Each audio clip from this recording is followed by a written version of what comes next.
Morning, soon to be afternoon, Wednesday the 5th of January. Is your date stamp. Everything's back to front on the camera, excuse me. I'm cutting a cushion, one of these today, late replayers and catch-uppers. And I don't know where you are in your space. Do you have a sofa nearby? Do you have a chair nearby? So even if you are have intention to do standing movement snack today, stander-uppers, have you got a chair nearby? Hello Doris, hello Ken, hello Andy Scott. I get a feeling when you're coming in, Andy. The hairs on the back of my neck start to come up a bit. Hump day. What does this mean, Andrew? Help me out, please. Oh my goodness, maybe not. Hey up, Chris. Afternoon, soon to be afternoon.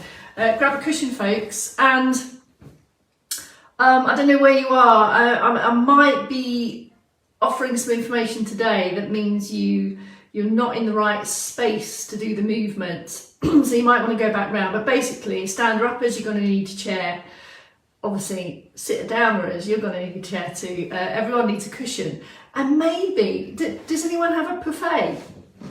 I'm going to be using this today as well. Do you have anything? I'm not suggesting you run off to get your footstool or your buffet. Not suggesting that at all. I'm just laying out all of the movement snacking tools for today. Halfway through the week. Oh, I see. Yes, give you an inch and you take a mile, don't you, Andy? Really? Margaret's cleared up Christmas. It's gone, isn't it? Did it even happen? Oh my goodness. Morning, Super G. I've got a selection today. I think there's some new movement patterns today that I'm offering you. No move. It's not like it's a new move. We've been in all these places before. CK's got a chair and a cushion and no buffet. That's okay. You don't have to have a buffet. The kettle's missing. The kettle's on a D scale, Doris. Just to clarify. Hey, what are you? A detective? Are you a detective, Doris? Ready for the off and up and down adventure. We're going on an adventure. Have a cushion to hand. Afternoon, Maya. I'm going to repeat what I've just said. Today I'm going to use a cushion. I'm going to use also a buffet, and stander-uppers also a chair. But that chair may need to be a wall next to a wall as well. The long and short of it is. The long and short, the narrow and wide. I'm kind of offering to you lots of information today. I'm not saying everyone is going to be in the right place to do everything. So have a good look as always. And just ponder and think, and maybe next time you pitch up in the right space with the right tools, you might want to have a play around with some of the moves that I'm going to show you today. Just this vast array of kind of functional limitation and capability in the group. Well aware of that. So there's just lots of options coming your way. Have a look and a think. If nothing else, have a look and a think. All right, Pat, afternoon. Cushion, folks. We are going to be using one of these. You're going to, arms and legs are in the mix. Either or, depending if they're in your day. And because this week's theme is, I'm shining a light on all of the moving parts and supporting parts that you're gonna need to get up from the floor. There's more than one way to skin a cat. We know this. It's a bit grim, really. I need a kinder analogy. Lots of ways to do stuff, so it really depends on what's the right way for you. Crikey, 3, 2, 1, 5, 6, 7, 8, delete is appropriate. Thank you, Super G, for the multiple choice options. Good afternoon, Carolyn, and good afternoon, everyone. My name is Bex Townley from Later Life Training. Cushions, buffets, and chairs are in the mix today. Continuing with the theme, all of the moves I offer you today will contribute to all of your activities of daily living in sit, stand, and lying positions, but also will specifically contribute to ease of getting down and up from floor. Let's just start where we normally start at the beginning with some circulation boosts. Ding, ding, ding. Sit or stand, have some external support close to hand, get your balance, feel steady and confident, a little bit more lift through the supporting parts, a little bit of pinch, get going. So either on the spot, or you may prefer, if you're happy to go for a wandering circ boost, whichever you prefer. Now, because this week on the knees, I'm adding extra focus on getting up from floor. Extra focus, please, on toes. I did say please, I'm polite. You're going to need to be able to articulate your feet to get down and up from floor confidently and most easily. So just extra thought to there. Bring in the arms, bring in the upper body here. You might want to bring it all in together, or you might want to keep it as separate. So every now and then, just crowbar in some wrist mobility as well. I'm just kind of trying to optimise the time. So it could be single arms, and every now and then a bit flex and extend, different directions, get the hands extended as well. So maybe crowbar in some wrist mobility to your circulation boosting. In seated, folks, get the angles right. Active sit, same things apply, but this time the weight distribution is across the buttocks. Loads of focus on the shoulder movement. Just check in with yourself that you're not in elbow marching territory, but you're in shoulder range marching territory, especially that back end squeeze. You're going to need lots of these types of angles and ranges in order to push up from floor, bed, sofas, baths, all those kinds of things. And again, bring in a little bit of wrist mobility every now and then. We've been doing these every day this week. Hip walking forward if legs are in your day. Position your feet a little bit back so your heels are just behind the knees. This will enable you to get, literally get and encourage more movement from the feet. Ankles, feet and toes, but specifically here, your toe hinges. You'll hear us refer to them as toe hinges. Can you bend your feet and then build that to the steady march? And then it might be arms and legs, it might be upper body separate to lower. You might want some extra support if you start to feel you're rocking and rolling a bit.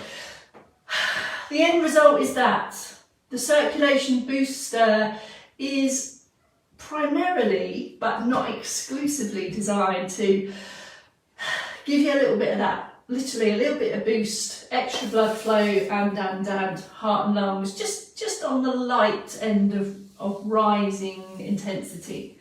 Rightio, ready, steady. Now, first one. This first one can be done in sit or stand.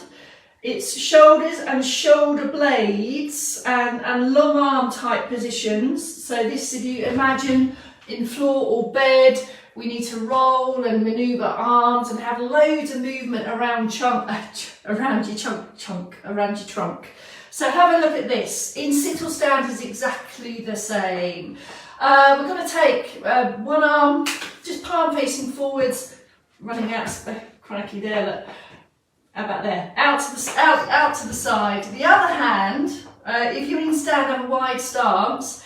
You're going to work your way across your trunk and then aim for fingertip touch. And then you've got to make that smooth, I'm trying to get my camera angles right there. Reach in the fingertip touch and then coming back the other way. So what you've got here is trunk, singular, not plural, and shoulder blades and turn. It's a bit of a mix between your rotate and turn from the 8 AM, but really getting the trunk mobilised and moved. If you're going to be pushing up from floor or bath, you're going to need to have shoulders and trunks in lots of different ranges of motion.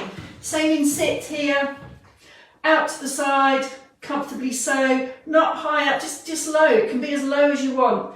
And it's just giving you a bit of a target to reach for those fingertips there. And this really will get your trunk turning and your shoulder blades reaching and extending here. Extra extension in the middle perhaps before you go across. So just to be clear, this arm there doesn't have to be dead straight, comfortably here, comfortable bendy at the elbow.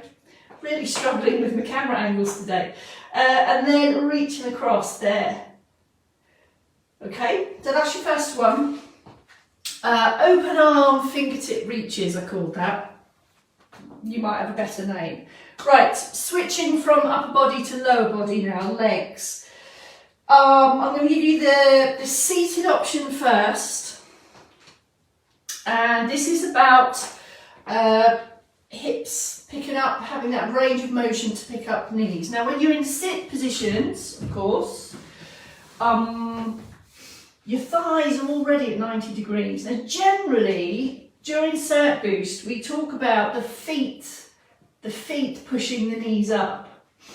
Here I'm going to say have a feel of the difference between the foot pushing the knee up and then keep the foot flat and then lift the knee. So alternate between foot pushes the knee up and hip lifts the leg up. There. And you'll feel different levels of effort coming from either the feet or hips here. But can you see it's still fairly low? I don't want high. I'm not trying to get as high as I can. Just trying to get more controlled kind of activation, if you like, lifting the leg. So I'm either lifting the leg or I'm pushing it up from the foot. And there'll be a difference. Feel the difference. So these are your knee lifting muscles here. So that's your seated option. In stand, anything that picks one leg up off the floor is going to challenge your balance. So I don't want the balance challenged at the minute. So use external support. Knees in threes, we've done this before. So finding 3 ranges of motion for that knee raise. So start low. If that is successful, go for a fraction higher. If that is successful, go for that level hip there. So the knees just staying about hip height. So you're just feeling your way around slightly larger ranges of motion each time. And this progression will happen over time. So maybe you just have that range of motion that's comfortable for you at the moment. That's okay. Just keep rehearsing that one. And bit by bit, do you feel you can go to those 3 gears, if you like. We need to be able to pick up knees. If we're in kneeling or lying positions, we need hips to be movable and knees to be bendable. Right, third movement. Okay, this is where I'm going to bring in a chair. There. And the chair, as you can see here, I've got it against a wall here. And I've got a wall here for support. Now this is where you might not be in the best possible space to try this one now. Have a think, have a look, and hopefully you'll be able to see the rationale for how this one can help. Now this one is all about feeling confident in your knees, in your hips, to start to take the load of the body. So I can take up loads of support there. I can prepare my leg there, and I can take the knee bend that I've just done, and then I can place my shin on the chair and then return back to base. And when I say shin, it really is kind of shin, mid-shin. It's not directly the knee. And you can grade how much weight you put through there. Can you see I've got support there, prepare the leg, place it there, and return. So it's a way of practicing and preparing for kneeling without perhaps concern of getting down to lower places there. Now, once you're confident with that, of course, the thing here is to progress. And this is where it's one I prepared earlier. I did mention I'd be bringing in buffets. This is where something like can you see it, buffet or a footstool. So again, take your stride. These are all the stride patterns that we talked about on Monday and Tuesday. Foot flat, front end, heel up, back end. And then I can lower the knee and push back. So I can step, keep it moving, have a bit of a control, push up and back.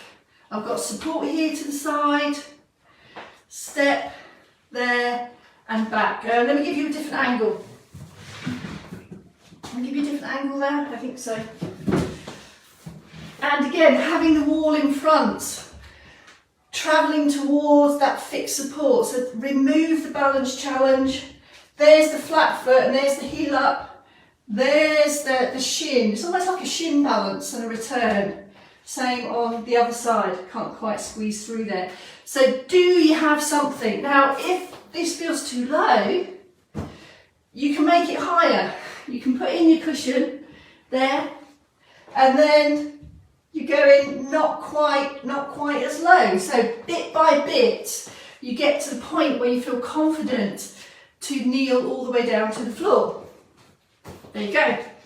So I'm not suggesting you go invest in a buffet, but sofas are great for this.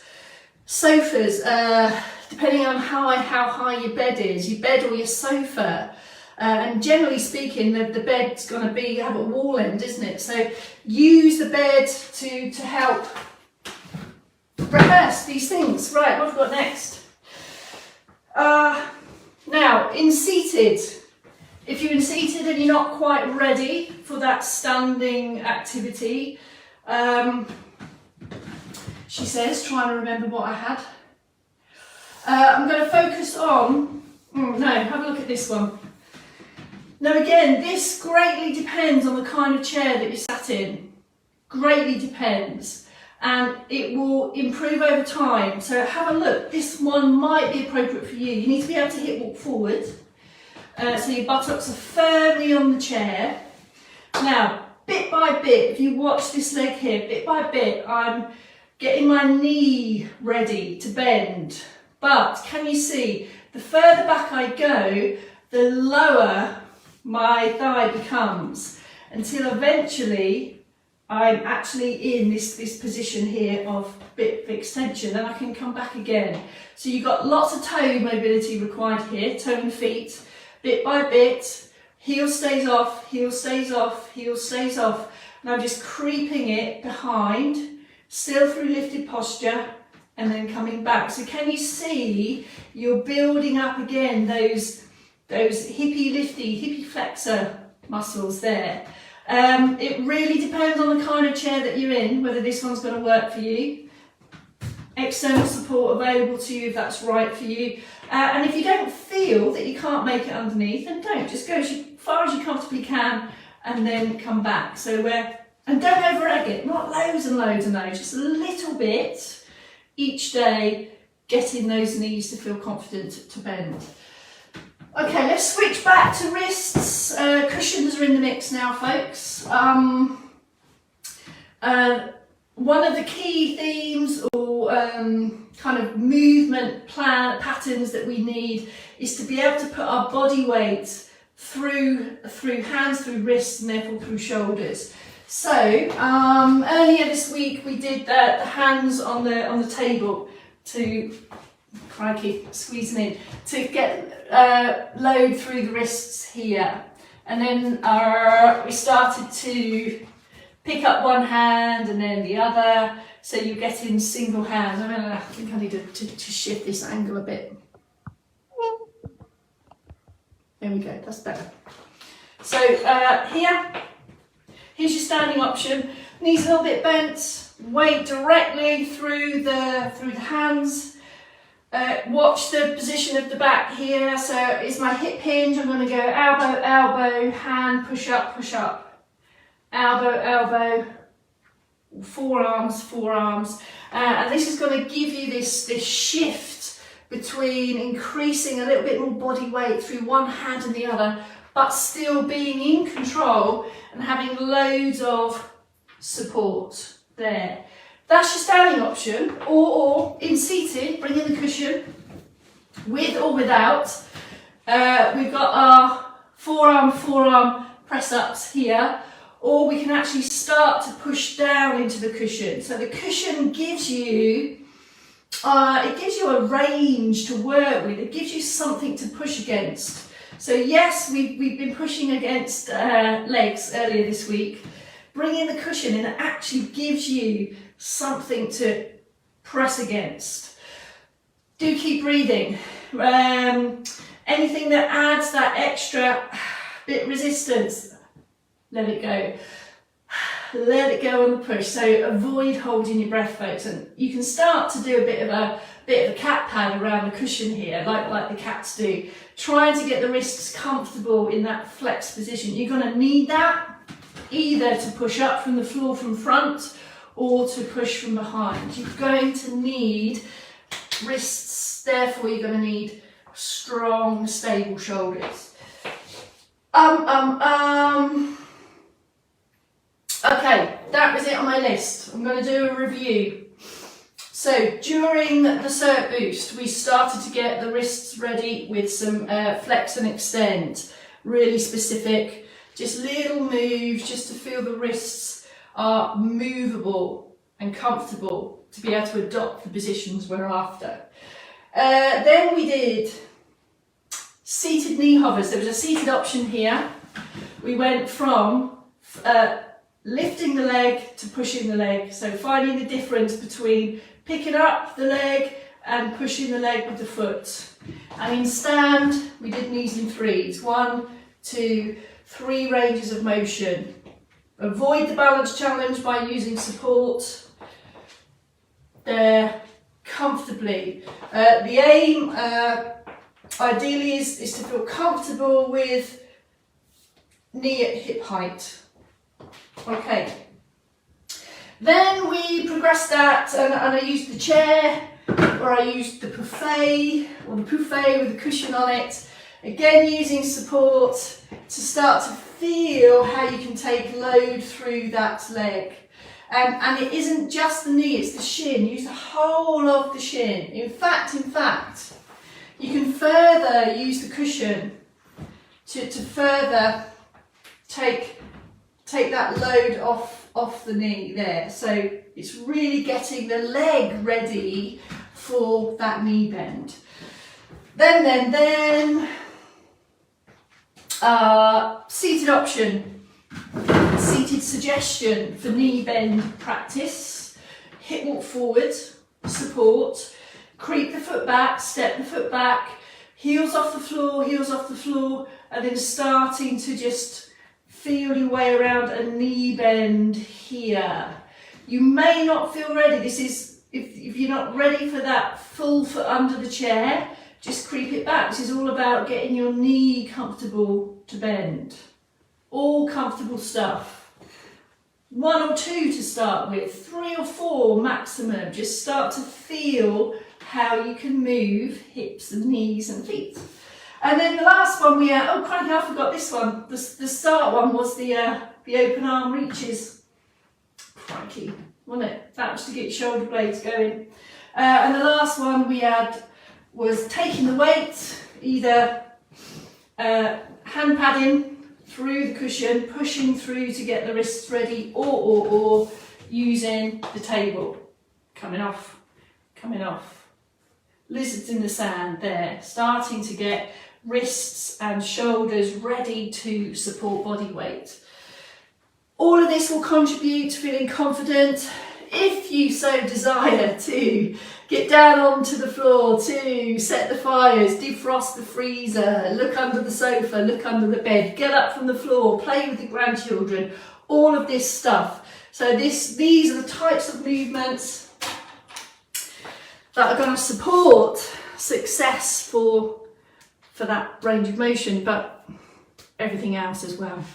All right, that's it. Better on the last lift. I can't read what's going on. I'll have to go back and have a look. Right,